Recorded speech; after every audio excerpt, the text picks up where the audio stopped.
Hello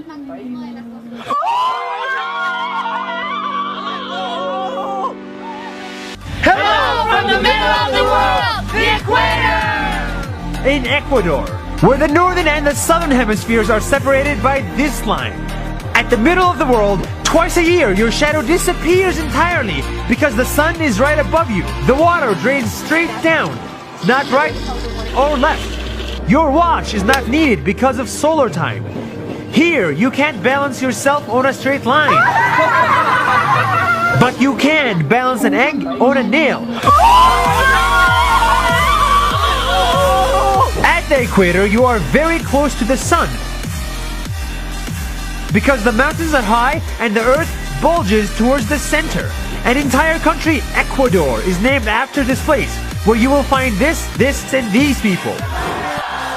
The world is a fun place, but in the middle of it, it's even more fun. That's 1 minute!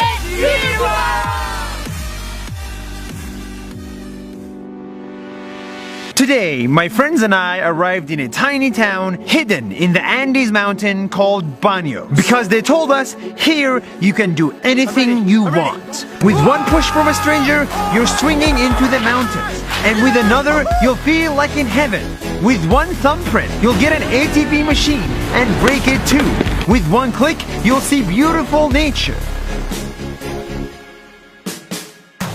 With $1, you'll get tons of bananas. With one request, you'll get a ride from the police and get to sound the siren too. You're arrested! With one dip, you'll be in volcanic hot spring water. With one harness, you'll fall off a bridge. And with one wrong step forward, you will be dead. All of this is happening right near an active volcano that is due to erupt any day now. But for today, the smallest actions led to the biggest, most amazing experiences. That's 1 minute, see you tomorrow! We f***ed up. We f***ed up.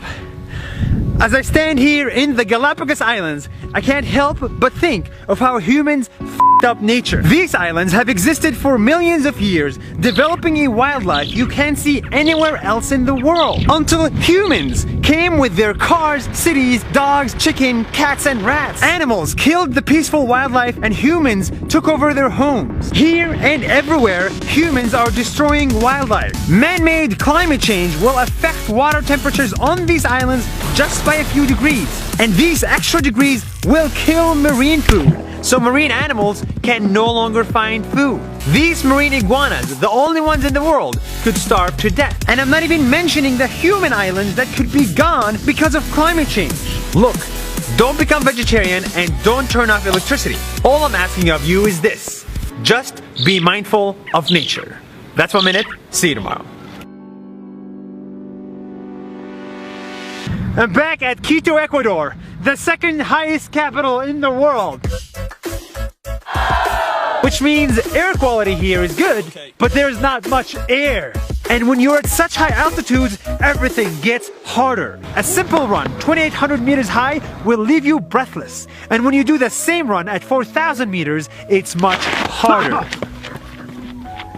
This is the same height as the Himalayas base camp. And even there, it gets less oxygen. It's just as hard. At these altitude levels, your car, however fancy, will be slower due to low oxygen level. Your drone battery will have a shorter life, and these 10 stairs you need to climb will leave you breathless.